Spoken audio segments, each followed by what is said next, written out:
जय हिंद दोस्तों, कैसे हो आप सभी लोग। उम्मीद है आप सभी लोग एकदम स्वस्थ होंगे और अपनी तैयारी बहुत बेहतरीन तरीके से कर रहे होंगे। दोस्तों, आज का ये वीडियो होने वाला है हमारा आरपीएफ भर्ती 2026 के बारे में। दोस्तों, आरपीएफ की भर्ती के बारे में एज क्या होती है, कैसे सिलेक्शन होता है, एग्जाम में क्या क्या आता है, आपको कितना टाइम मिलता है और कौन से सब्जेक्ट आपको पढ़ना है, ये सभी इस वीडियो में मैं बात करने वाला हूँ। तो वीडियो को एंड तक देखना, आपके सारे डाउट्स क्लियर होंगे और भर्ती कब तक आने वाली है और इसमें एज क्राइटेरिया क्या रहने वाला है। इस वीडियो में हम पूरी कंप्लीट वीडियो बात करने वाले हैं आरपीएफ के बारे में।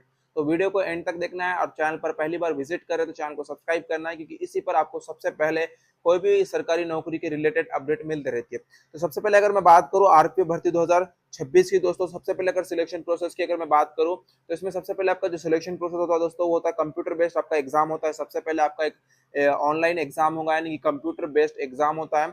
उसके तुरंत बाद जो भी बच्चे इसमें क्वालिफाई हो जाते हैं तो उनका फिजिकल एफिशिएंसी टेस्ट होता है, यानी कि पीईटी आपका यहाँ पर होता है। जब आपका पीईटी जो बच्चे क्वालिफाई करते हैं उनका होता है पीएमटी, यानी कि फिजिकल मेजरमेंट टेस्ट उन बच्चों का यहाँ पर होता है दोस्तों। जो बच्चे पीएमटी यानी कि फिजिकल मेजरमेंट टेस्ट में भी पास हो जाते हैं दोस्तों, उनके बाद डॉक्यूमेंट वेरिफिकेशन होता है और फाइनली उनका मेडिकल होता है। फिजिकल में क्या होता है दोस्तों, हाइट क्या होने वाली है और एग्जाम क्या होने वाली है, मैं आगे बात करने वाला हूँ। तो ये आपका 5 चीजों में सिलेक्शन प्रोसेस यहाँ पर आपका होता है, ठीक है दोस्तों। इसके मेनली अगर मैं बात करूँ तो एग्जाम और फिजिकली होता है दोस्तों, ठीक है, क्योंकि डॉक्यूमेंट और मेडिकल तो हर कोई पास कर लेता है, ठीक है। अगर उसके नेक्स्ट चीज की मैं बात करूँ, सबसे पहले आपका जो सीबीटी एग्जाम होगा दोस्तों, तो इसमें कौन से सब्जेक्ट आते हैं और इसका क्या रेशियो होता है दोस्तों, ठीक है। एग्जाम पैटर्न की हम बात करने वाले हैं, ठीक है। तो सबसे पहले अगर मैं बात करूं तो जनरल अवेयरनेस के आपके 50 क्वेश्चन आएंगे दोस्तों, 50 मार्क्स के होंगे। यानी कि यहाँ पर एक क्वेश्चन जो है दोस्तों 1 मार्क्स का होता है, यानी कि आपकी जो जनरल अवेयरनेस के क्वेश्चन है वो 50 क्वेश्चन आएंगे 50 मार्क्स के। बात करते हैं रीजनिंग की दोस्तों, तो रीजनिंग की यहाँ पे 35 क्वेश्चन आएंगे, 35 मार्क्स के रहेंगे। उसके बाद अगर नेक्स्ट सब्जेक्ट की अगर मैं बात करूँ तो अर्थमैटिक की यहाँ पर 35 क्वेश्चन आते हैं, वो भी 35 मार्क्स के यहाँ पर होते हैं। टोटल की अगर मैं बात करूं तो 120 क्वेश्चन आते हैं दोस्तों, जो कि 120 मार्क्स के यहाँ पर होते हैं।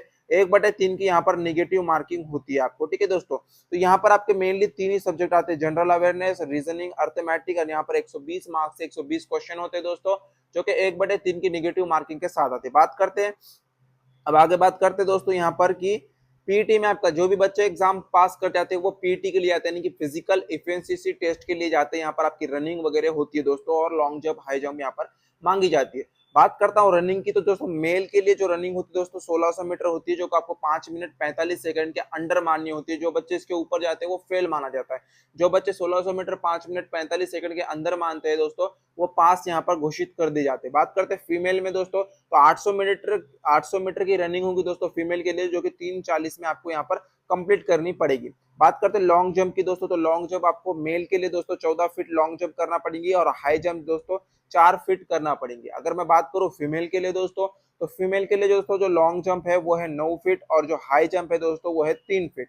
यहाँ पर फीमेल के लिए और मेल के लिए ये रहने वाला है दोस्तों यहाँ पर पीटी।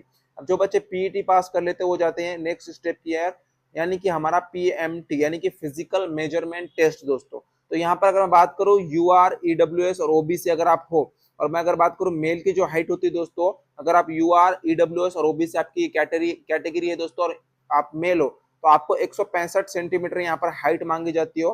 अगर आप एससी और एसटी से बिलोंग करते हो दोस्तों, तो यहाँ पर आपको 5 सेंटीमीटर की छूट दी जाती है, अर्थात आपकी जो हाइट है दोस्तों वो 160 सेंटीमीटर यहाँ पर मांगी जाती है।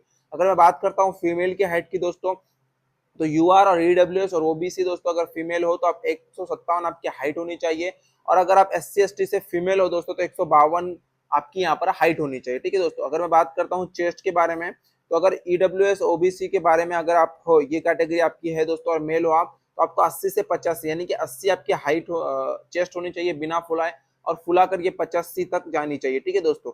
और एससी एसटी की अगर मैं बात करूँ यहाँ पर, और यहाँ पर दोस्तों एस सी की बात करूँ तो 76.2 आपकी बिना फुलाए हाइट होनी चाहिए, चेस्ट होनी चाहिए, और फुलाकर दोस्तों ये 81.2 सेंटीमीटर यहाँ पर चेस्ट फुलाना चाहिए आपको, ठीक है दोस्तों। तो यहाँ अगर ये भी आपका नेक्स्ट स्टेप हो चुका है दोस्तों, यानी कि ये 5 स्टेप मैंने बता दिया आपको पूरी तरीके से कि आपका फिजिकल वगैरह कैसे होता है और आपका सिलेक्शन कैसे होता है। अब सबसे जरूरी दोस्तों बात है यहाँ पर कि ये वैकेंसी कब तक आ सकती है दोस्तों। तो बहुत ज्यादा संभावना है, क्योंकि रेलवे की एक मंत्री है दोस्तों, उन्होंने कहा था अखबार में भी वैकेंसी बहुत बार निकली है न्यूज, कि जो हर साल आरपीएफ की भर्ती एसएससी जीडी के थ्रू कराई जाएगी। अगर मैं इसमें एज की बात करूं दोस्तों, तो इसकी जो एज है दोस्तों वो पहले वैकेंसी यानी कि प्राइवेट के मुकाबले अगर मैं देखूं तो 18 से 25 साल तक मांगी है और आपका जो ये है इसकी एज है दोस्तों। और बात करता हूँ इसका जो योग्यता है दोस्तों, वो सिंपली यहाँ पर 10th पास आपकी यहाँ पर योग्यता है दोस्तों। जिसने भी किसी भी बोर्ड से 10th पास किया है और जिसकी भी एज अगर 18 से 25 के बीच में है दोस्तों, तो ये वैकेंसी के लिए तैयार रहना, क्योंकि इसमें ये एक तो न्यूज आई थी कि ये एसएससी के थ्रू हर साल आएंगी, लेकिन ये कहा नहीं जा सकता दोस्तों कि हर साल एसएससी के थ्रू आएगी, क्योंकि इस साल एसएससी के साथ ये वैकेंसी नहीं आई थी और अगले भी बार क्योंकि कैलेंडर में तो ये नहीं दिया हुआ है एसएससी के, तो ये कभी भी वैकेंसी आ सकती है। ये एसएससी कराएगी लेकिन ये अलग तरीके से कराएगी। 18 से 25 साल आपकी एज, इसमें बहुत ज्यादा संभावना है, 90% चांसेस है कि आपकी जो एज है वो 18 से 25 साल ही रहे और कोई भी इसमें चेंजेस ना किया जाए। तो ये भर्ती आपको सितंबर के लास्ट वीक में देखने को मिल सकती है दोस्तों, क्योंकि ये जो है दोस्तों डिपार्टमेंटल न्यूज है दोस्तों, ये मैं आपको यहाँ पर बता रहा हूँ। ठीक है दोस्तों, तो जो भी बच्चे इसके लिए एलिजिबल है वो आगे तैयारी कर सकता है अपनी बेहतरीन तरीके से फिजिकल पर और एग्जाम पर यहाँ पर प्रिपरेशन कर सकता है। तो आज के इस वीडियो में इतना ही था। उम्मीद है कि आपको पूरी कंप्लीट डिटेल्स मिल गई होंगी आरपीएफ भर्ती 2026 के बारे में। अगर वीडियो अच्छा लगा तो वीडियो को लाइक करना, चैनल को सब्सक्राइब करना और आप कमेंट बताना कि आप क्या इसके लिए एलिजिबल हो या नहीं हो। तो मिलते हैं नेक्स्ट वीडियो में, आज के लिए बस इतना ही। जय हिंद।